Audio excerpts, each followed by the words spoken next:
আসসালামু আলাইকুম। এখন শুনবেন সংবাদ শিরোনাম। গুমোট গরম কাটিয়ে রাজধানীতে আকস্মিক শিলাবৃষ্টি, আগামী কয়েকদিন অব্যাহত বর্ষণের পূর্বাভাস। বইমেলায় ক্ষতিগ্রস্ত স্টল, ব্যাহত বেচাবিক্রি। গুরুতর অসুস্থ প্রধানমন্ত্রীর রাজনৈতিক উপদেষ্টা মির্জা আব্বাসের মস্তিষ্কে 2 দফায় অস্ত্রোপচার, হাসপাতালে গিয়ে খোঁজ খবর নিলেন তারেক রহমান। মালদ্বীপে গ্যাস সিলিন্ডার বিস্ফোরণে 5 বাংলাদেশির মর্মান্তিক মৃত্যু, গুরুতর দগ্ধ আরও 2 জন, কমিউনিটিতে শোকের ছায়া।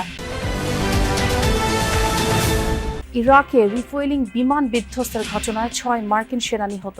মুজতবা খামেনি সহ শীর্ষ নেতাদের তথ্য দিলে $1 কোটি পুরস্কার ঘোষণা ট্রাম্প প্রশাসনের। এতক্ষণ শুনছিলেন সংবাদ শিরোনাম, এবার বিস্তারিত।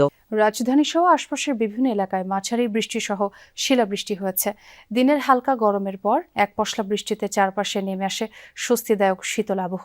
শুক্রবার রাত 8:45-টার দিকে হওয়া বৃষ্টির পর সড়কে থাকা নগরবাসীদের মাঝে স্বস্তি দেখা গেছে।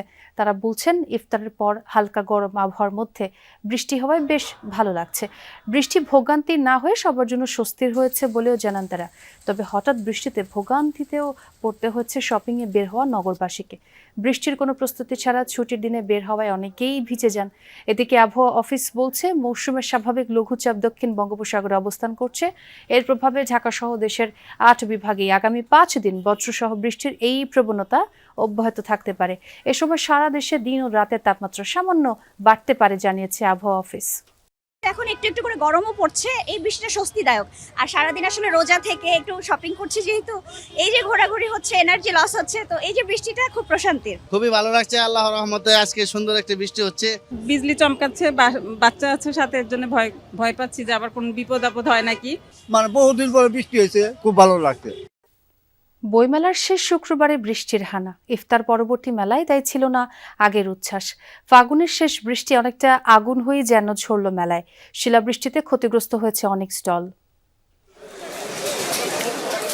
শুক্রবারের বইমেলায় অপ্রত্যাশিত বৃষ্টির হানা। ইফতারের পর যে কয়েকজন বই কেনার জন্য গিয়েছিলেন তাদেরও পড়তে হয় বিপাকে। আকস্মিক বৃষ্টিতে পাঠক, ক্রেতা, প্রকাশক কারোরই আগাম প্রস্তুতি ছিল না। তাই বইয়ের মলাট না উল্টে সবাই ব্যস্ত বৃষ্টি থেকে নিজেকে রক্ষায়। বৃষ্টিতে ক্ষতিগ্রস্ত হয়েছে অনেক স্টল ও বই। এর মাঝেও মেলার আনন্দে শরিক হতে বই প্রেমীদের চেষ্টার কমতি ছিল না। যারাই এসেছেন প্রতিটা মানুষই দেখবেন যে এই মুহূর্তে বই কিনছেন। আজকে ফ্রাইডে অনুযায়ী অনেক ভালো ছিল। শিলা পড়ছে আর সাথে দমকা হাওয়া, সো এর কারণে হচ্ছে আমাদের কিছু বই ভিজে গেছে। পাঠকরা যারা বই কিনতে এসেছিলেন তারাও বন্ধ হয়েছিলেন, তারপরে পানিও তো জমে গিয়েছিল। আমার ভীষণ ভালো লেগেছে, অনেকের কাছে এটা দুর্ভোগ মনে হয়েছে। সেখানে আমরা আটকা পড়ে গেলাম, লেখকের কাছ থেকে আরো বেশি কবিতা শুনলাম। গুরুতর অসুস্থ বিএনপির স্থায়ী কমিটির সদস্য ও প্রধানমন্ত্রীর রাজনৈতিক উপদেষ্টা মির্জা আব্বাসের দ্বিতীয় দফায় মস্তিষ্কে অস্ত্রোপচার সফলভাবে সম্পন্ন হয়েছে নিশ্চিত করেছেন কর্তব্যরত চিকিৎসকরা। আজ শুক্রবার বিকেলে রাজধানীর এভারকেয়ার হাসপাতালে তার 2 দফায় অস্ত্রোপচার হয়। বর্তমানে তিনি হাসপাতালের আইসিইউতে নিবিড় পর্যবেক্ষণে রয়েছেন। আপাতত তাকে সিঙ্গাপুর নেওয়া হচ্ছে না বলে জানিয়েছেন চিকিৎসকরা। এর আগে দুপুরে রাজধানীর এভারকেয়ার হাসপাতালে যান প্রধানমন্ত্রী তারেক রহমান। এ সময় তিনি মির্জা আব্বাসের শয্যা পাশে কিছুক্ষণ অবস্থান করেন এবং তার পরিবারের সদস্যদের সাথে কথা বলেন। অসুস্থ মির্জা আব্বাসের চিকিৎসার বিষয়ে জানতে চান ডাক্তারদের কাছে। পরে তাকে চিকিৎসার সব ধরনের ব্যবস্থা নেওয়ার নির্দেশ দেন তারেক রহমান। গত বুধবার অসুস্থ হয়ে পড়লে মির্জা আব্বাসকে রাজধানীর এভারকেয়ার হাসপাতালে ভর্তি করা। মালদ্বীপে গ্যাস সিলিন্ডার বিস্ফোরণে প্রাণ হারিয়েছে 5 বাংলাদেশি। বৃহস্পতিবার রাজধানী মালের অদূরে অবস্থিত দিগুড়া দ্বীপে এই দুর্ঘটনা হয়। ভোররাতে সেহরির সময় চুলা জ্বালাতে গিয়ে আচমকা সিলিন্ডার বিস্ফোরিত হয়ে মুহূর্তেই ছড়ায় আগুন। ঘটনাস্থলেই প্রাণ হারান মোহাম্মদ তাজউদ্দিন ইসলাম, মোহাম্মদ সদর আলী, মোহাম্মদ রবিন মোল্লা, মোহাম্মদ শফিকুল ইসলাম ও মোহাম্মদ নুরুন নবী সরকার। গুরুতর আহত হন মোহাম্মদ জামাল উদ্দিন ও মোহাম্মদ সাদ্দাম হোসেন নামের আরও 2 বাংলাদেশি। বর্তমানে তারা হাসপাতালে চিকিৎসাধীন। মর্মান্তিক এই ঘটনায় গভীর শোক প্রকাশ করেছেন মালদ্বীপের বাংলাদেশ হাই কমিশন। দেশের বাংলাদেশি কমিউনিটিতেও নেমে এসেছে শোকের ছায়া। দুর্ঘটনার কারণ যাতে এরই মধ্যে শুরু হয়েছে তদন্ত। নিহতদের মরদেহ অতি দ্রুত পাঠানো হবে দেশে। ইরানে অভিযানের সময় যুক্তরাষ্ট্রের রিফুয়েলিং বিমান বিধ্বস্তের ঘটনা নিহত হয়েছে 6 মার্কিন সেনা। এই নিয়ে ইরানে অভিযানকালে 11 মার্কিন সেনা নিহত হলো। এদিকে ইসরায়েলের উত্তর এবং মধ্যাঞ্চল লক্ষ্য করে ব্যাপক হামলা চালিয়েছে ইরান। জার্জির এলাকার একটি আবাসিক এলাকায় ইরানি মিসাইলের আঘাতে আহত হয়েছে অর্ধশত ইসরায়েলি।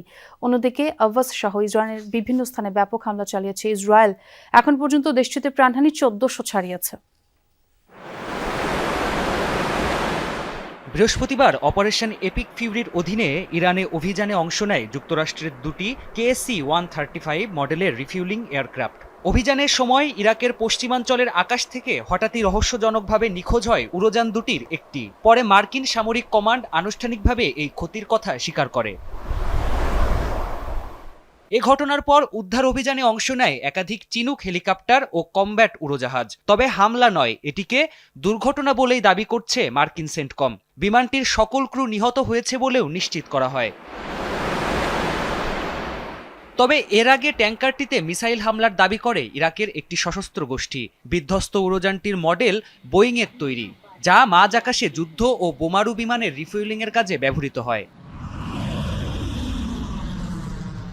এদিকে সময় যতই গড়াচ্ছে বাড়ছে ইরানের প্রতিরোধ। নতুন করে ইসরায়েলি ভূখণ্ড লক্ষ্য করে একের পর এক মিসাইল ছোড়ে ইরানের সামরিক বাহিনী। বিভিন্ন পাল্লা এবং সক্ষমতার এসব ক্ষেপণাস্ত্র নিক্ষেপ করে IRGC।